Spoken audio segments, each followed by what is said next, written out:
ఈ plant waste energy plant చూడాలని యాక్చువల్గా నేను కమిషనర్ గారికి చెప్పాను. అయితే దానికి సంబంధించిన అంటే ఈ ఏరియాకి సంబంధించిన ఎమ్మెల్యే గంటా శ్రీనివాస్ గారు కావటం ఆయన కూడా ఇన్ఫార్మ్ చేయడం జరిగింది.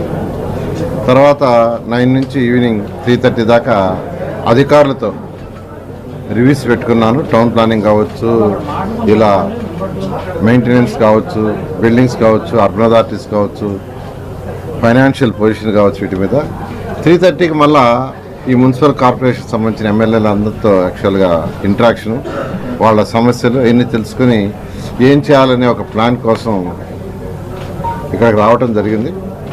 అయితే ఈ వేస్ట్ ఎనర్జీ ప్లాంట్ అనేది మన రాష్ట్రంలో, ఆంధ్రప్రదేశ్ రాష్ట్రంలో this is the first plant. Combined ఆంధ్రాలో కూడా ఇదే ఫస్ట్ ప్లాంట్. ఎందుకంటే 2014 నుంచి 19 దాకా నేను మినిస్టర్గా ఉన్నప్పుడు అమరావతి రాజధాని కోసంగా అనేక దేశ విదేశాలు తిరిగాం. టోక్యో కావచ్చు, సింగపూర్ కావచ్చు, చైనా, జపాన్, రష్యా అనేక అక్కడంతా యాక్చువల్గా దీని మీద సాలిడ్ వేస్ట్ మీద స్టడీ చేసాం. Solid waste, liquid waste. ఈరోజు సింగపూర్ తీసుకుంటే 720 చదరపు కిలోమీటర్ల ఏరియా, మన Visakhapatnam municipal corporation 620, 650 almost equal. వాళ్ళ దగ్గర 4 ప్లాంట్లు ఇలా ఉన్నాయి. టోటల్ సాలిడ్ వేస్ట్ అంతా 4 ప్లాంట్లు వేస్తారు, బర్న్ అయిపోద్ది, ఎలక్ట్రిసిటీ ప్రొడ్యూస్ అవుతుంది. Tokyo city 1 crore population, 50 divisions, 49 ప్లాంట్లు ఉన్నాయి. నేను చెప్పేది 2014-19లో 49 ప్లాంట్లు, 50 వార్డులు, 49 ప్లాంట్లు. 20 టన్స్ వచ్చిన వేస్ట్ దాని నుంచి ఎలక్ట్రిసిటీ ప్రొడ్యూస్ చేస్తున్నారు. 200 టన్నుల కంటే తక్కువ వస్తే దాన్ని బరం చేసి వదిలేస్తున్నారు. ఇలా ఉంటే వాటిలన్నిటి స్టడీ చేసి ఆ రోజు మన ముఖ్యమంత్రి గారు Swachh Bharat convener, prime minister Narendra Modi గారు ఆ రోజు 7 మంది సీఎంలతో కమిటీ వేశారు. దాంట్లో మన ఆంధ్రప్రదేశ్ నుంచి ముఖ్యమంత్రి నారా చంద్రబాబు నాయుడు గారిని కన్వీనర్గా పెట్టారు. నేను కూడా ఆ మీటింగులకి మంత్రిగా పోయేవాడిని, అక్కడ కూడా డిస్కస్ చేశాను. ఫైనల్గా ఆ రోజు ముఖ్యమంత్రి గారికి సింగపూర్లోను, టోక్యోలో ప్లాంట్లు కూడా చూశారు. మేము విజిట్ పోయినప్పుడు వారికి చెప్పడం జరిగింది, వాళ్ళు చూశారు. వెంటనే యాక్చువల్గా ఆంధ్రప్రదేశ్లోని అన్ని జిల్లాల్లో 13 జిల్లాల్లో 13 ప్లాంట్లు పెట్టమని ఆదేశించారు. ఇక్కడ వచ్చి 1200 టన్తో 15 మెగావాట్ ప్రొడ్యూస్ చేసే ప్లాంట్ వేస్ట్ని బర్న్ చేస్తారు, దాని నుంచి ఎలక్ట్రిసిటీ ప్రొడ్యూస్ అవుతుంది. మిగిలిన యాష్తో బ్రిక్స్ చేస్తారు. అంటే గుంటూరులో కూడా ఒక 1000 టన్స్ యాక్చువల్గా స్టార్ట్ చేశారు. ఈ 2 రన్ అవుతున్నాయి. మిగతా జిల్లాల్లో కూడా టెండర్ పిలిచాం. అయితే ఇంతలో గవర్నమెంట్ పోవడంతో అవన్నీ ఆగిపోయినాయి. రీసెంట్గానే ముఖ్యమంత్రి గారు వారి రివ్యూలో చెప్పారు, మీరు 2014-19 ఏదైతే ప్లాన్ చేశారో దాంతో ఇంకా లేటెస్ట్ టెక్నాలజీ ఏమన్నా ఉంటే, వేస్ట్ ఎనర్జీ ప్లాంట్లే కాకుండా ఇంకా లేటెస్ట్ టెక్నాలజీ ఉంటే చేయమన్నారు. దాని మీద కూడా స్టడీ చేస్తున్నాం.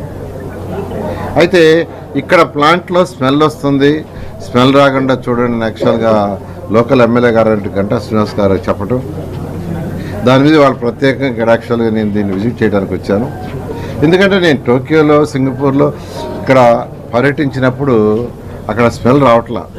అందుకని ఇప్పుడు జిందాల్లోకి కూడా చెప్తున్నాను, ఆ వచ్చే కొద్ది స్మెల్ కూడా రాకుండా ఉండటానికి ఏం చేయాలో వర్కౌట్ చేయండి. మళ్ళీ ప్రభుత్వంతో కూడా మాతో కూడా మాట్లాడండి, ఏం చేయాలో చెప్పాను. ఖచ్చితంగా దీన్ని వీలైనంత త్వరలో ఆ స్మెల్ రాకుండా అదర్ కంట్రీస్లో ఎలా ఉన్నాయో వాటిని స్టడీ చేసి యాక్చువల్గా వాళ్ళ టెక్నాలజీ ఏం వాడుతున్నారు దాన్ని యాక్చువల్గా చేస్తారు. ఎందుకంటే టోక్యోలో అయితే పెద్ద పెద్ద అపార్ట్మెంట్స్ 100 అంతస్తులు, 80 అంతస్తులు ఉంటాయి, వాటి మధ్యలోనే ఉంటుంది. మేము చూసి వచ్చాం, నేను ముఖ్యమంత్రి గారు కూడా ఆ రోజు చూసి వచ్చాం. అందువల్ల వాళ్ళకు కూడా చెప్తున్నాం, అవి కూడా స్టడీ చేయండి, వాళ్ళు ఎలా చేస్తున్నారో చేస్తే ఆ విధంగా ఏదైనా మార్పులు చేర్పులు చేయండి. దాని నుంచి ప్రభుత్వం నుంచి ఏం సపోర్ట్ కావాల్సిన చేస్తామని తెలియజేస్తాను. అందుకని ఇక్కడున్న లోకల్ వాళ్ళందరికీ తెలియజేస్తున్నాను, ఎమ్మెల్యే గారి యొక్క రిక్వెస్ట్ మీద ఖచ్చితంగా ఈ ప్లాంట్ కానీ గుంటూరు ప్లాంట్ కానీ వాటిని మోడర్నైజ్ చేసి స్మెల్ రాకుండా చేయడం జరుగుతుందని మీ అందరికీ తెలియజేస్తున్నాను. మీ అందరికీ తెలుసు, గత ప్రభుత్వం వైఎస్ఆర్సీ ప్రభుత్వంలో అన్ని వ్యవస్థలు నిర్వీర్యం అయిపోయినాయి. అసలు ఎక్కడేముందో తెలియదు, ఎవరేమేం చేశారో తెలియదు. ఎందుకంటే ముఖ్యమంత్రి గారు ఇంట్లో కూర్చున్నారు, ఆయన బయటికి రాలా. ఎక్కడికక్కడ ఎమ్మెల్యేలు, మంత్రులు వాడు వచ్చాడు చేశారు. బహుశా వాళ్ళకు కూడా తెలియదేమో.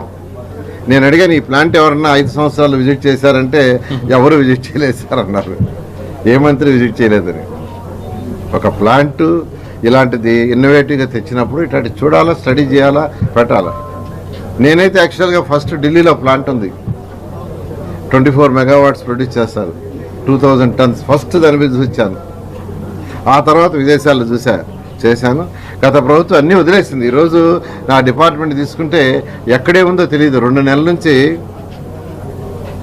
నుంచి కంప్లీట్గా విజయవాడని కూర్చొని అధికారులు పిలిచి అన్ని కార్పొరేషన్లు, మున్సిపాలిటీస్ రివ్యూ చేస్తూనే ఉండాలి.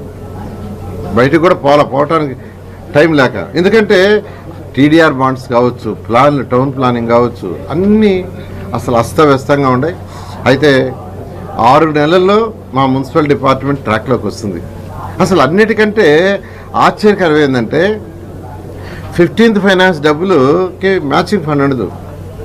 జనరల్గా సెంట్రల్ గవర్నమెంట్ ఏదన్నా డబ్బులు ఇస్తే మన మ్యాచింగ్ ఉంటుంది, 50%, 40%, 60%. 15th ఫైనాన్స్ ఉండదు. 15th ఫైనాన్స్ మనకు పర్ హెడ్ లెక్కన ఇచ్చేస్తారు, మున్సిపాలిటీస్కైనా పంచాయతీలకైనా. 2023-24 ఫస్ట్ 6 monthsకి, అంటే లాస్ట్ మార్చి నుంచి సెప్టెంబర్కి 454 కోట్లు మనకు రావాల్సి ఉంటే మనకి ఇచ్చారు. వాళ్ళు 454 కోట్లు ఇచ్చారు. దాన్ని మున్సిపాలిటీస్కి ఇచ్చేస్తే, ఎవరి మున్సిపాలిటీస్కి మళ్ళా మన సెప్టెంబర్ నుంచి మార్చి దాకా 300 కోట్లు రిలీజ్ చేస్తూ ఉంటున్నారు వాళ్ళు. అది కూడా మున్సిపాలిటీస్కి ఇచ్చేస్తే ఈ మార్చి నుంచి ఈ సెప్టెంబర్ దాకా 454 కోట్లు వస్తుంది. అసలు దాన్ని కూడా వదిలేశారు. నిజంగా నాకు ఆశ్చర్యం వేస్తుంది. దానికి నో మ్యాచింగ్. అంటే ఆ డబ్బుల్ని ఫస్ట్ వాళ్ళు ఇచ్చిన 454 కోట్లు డైవర్ట్ చేశారు. 454 కోట్లని లాస్ట్ మార్చి నుంచి సెప్టెంబర్ దాకా ఇచ్చిన 454 కోట్లు డైవర్ట్ చేశారు. మున్సిపాలిటీస్కి ఇవ్వాలా, స్టేట్ గవర్నమెంట్ ఇవ్వాలా. అందుకని వాళ్ళు సెకండ్ ఇన్స్టాల్మెంట్ ఇవ్వలేదు, ఈ ఇయర్ ఫస్ట్ ఇన్స్టాల్మెంట్ ఇలా. మన ముఖ్యమంత్రి గారికి చెప్పంగానే ఇమ్మీడియట్గా ఫైనాన్స్ డిపార్ట్మెంట్ చెప్పి 454 కోట్లు యాక్చువల్గా మున్సిపాలిటీస్ డైవర్ట్ చేశారు. బహుశా మరొక 300 కోట్లు ఫైనాన్స్ డిపార్ట్మెంట్ నుంచి మళ్ళా సెంట్రల్ నుంచి రావడానికి మా అధికారులు ప్రయత్నిస్తున్నారు. బహుశా అవి కూడా ఒక 15 రోజుల్లో రావచ్చు. రాగానే మళ్ళీ అవి కూడా మున్సిపాలిటీస్కి ఇస్తాం. అది కూడా ఇవ్వగానే మరొక 454 కోట్లు ఈ మార్చి నుంచి ఈ సెప్టెంబర్ వరకు మళ్ళీ వాళ్ళు ఇస్తామంటున్నారు. అది కూడా